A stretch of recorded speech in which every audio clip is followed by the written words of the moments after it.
Thank you for joining me, Pop-Tart. I want to talk about a much cheaper way to obtain the very, very best dog treat that I have ever found for you. This is what they call like a Himalayan-style dried cheese dog treat. And if you buy ones this big at the store, they can cost like upwards of 25 bucks.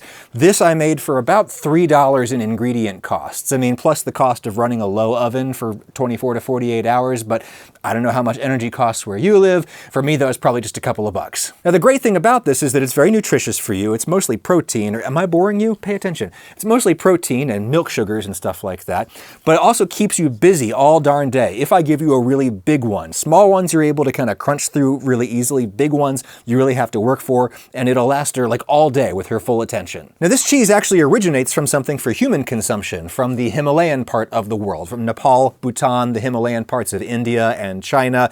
One of the words that goes by there is chirpi. And the way you would do it traditionally is you would take your yak milk, which is pretty much the main agricultural product of that kind of terrain. Really, all you have is animals that can eat the kind of scrub brush up there in the mountains. You make butter from your yak milk, and then with the leftover butter and milk, you can make a no-fat cheese. And that's really what you need for a hard cheese like this. If there was fat in the cheese, then it would be soft even after you dried it. In the cold, dry Himalayan wind is how they traditionally do it up there.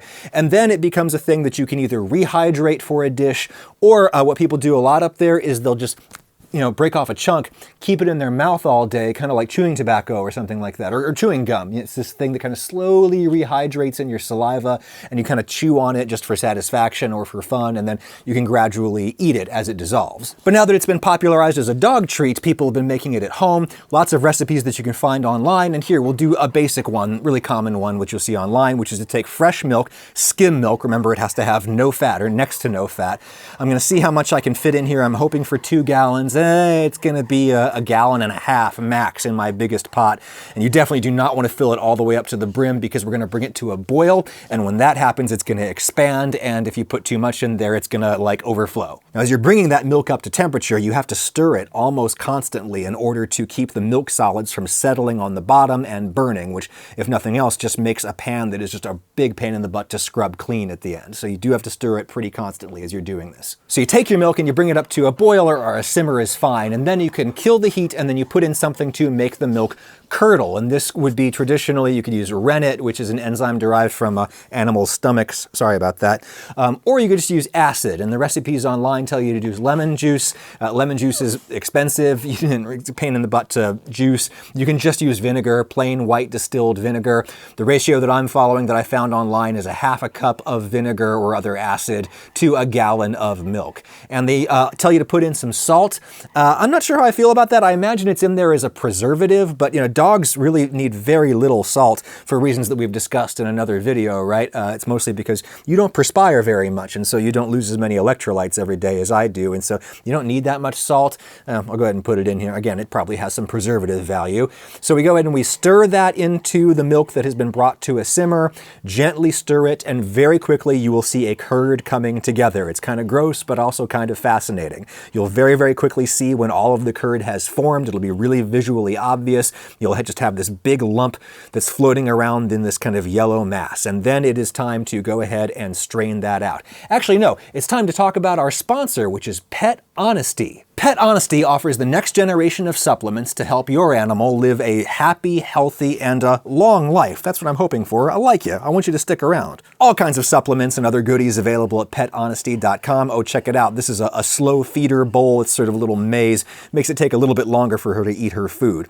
We've got her on 2 supplements right now. It's the 10-in-1 multivitamin, which has all of the kind of vitamins and minerals that you need, in addition to probiotics, stuff like that. Also, some stuff for joint health, which is important for labs in particular. You tend to have problems with your joints, and it's all in this nice little chew that I just drop right into your food, and that's pretty easy. We've also got her on the new salmon oil supplement, which is this really awesome squeeze bottle. There's a little cap that you just kind of twist off, and then you can squirt it directly onto their food without making a mess.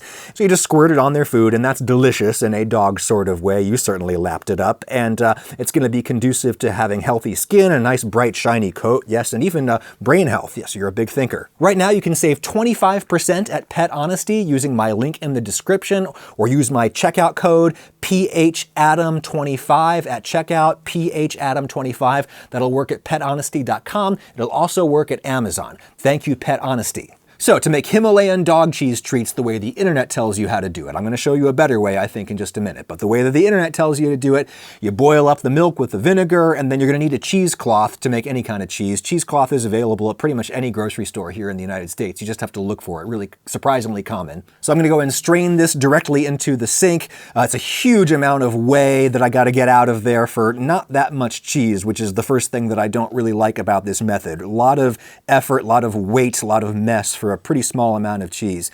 You can run some cold water over that curd just to cool it down so that you can handle it a little bit better.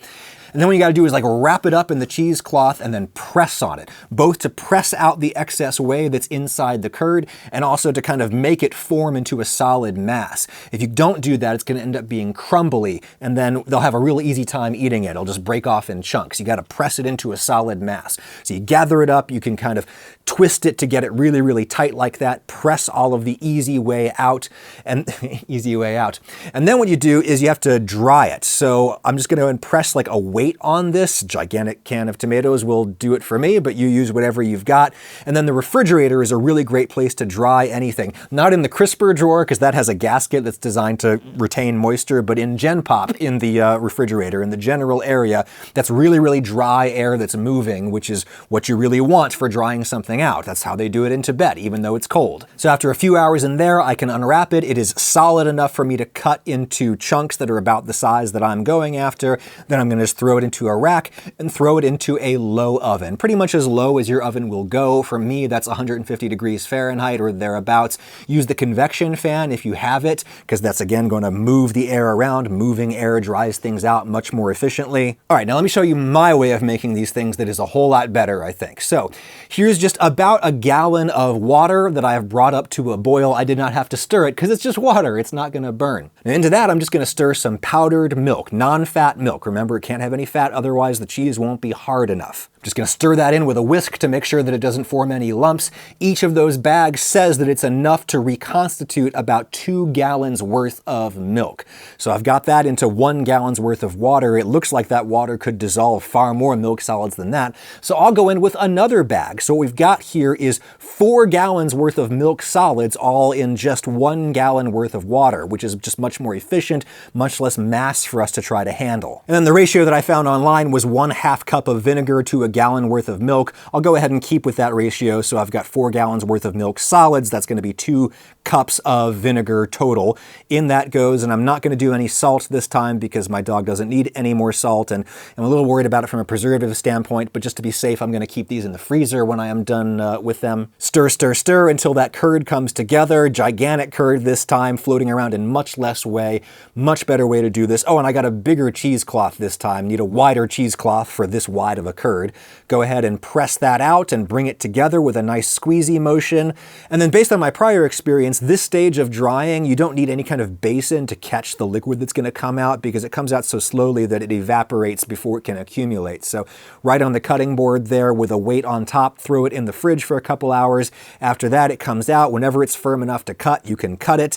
And it's rather difficult to cut, I will admit. It's a very solid, hard substance. If I didn't have enough strength with the knife, then I would maybe use a pizza cutter or maybe a wire for cutting cheese. I suppose that's what those are for. Those cheese wires, is that what they're called? There we go. Much greater yield this time out of the same pot. That's nice.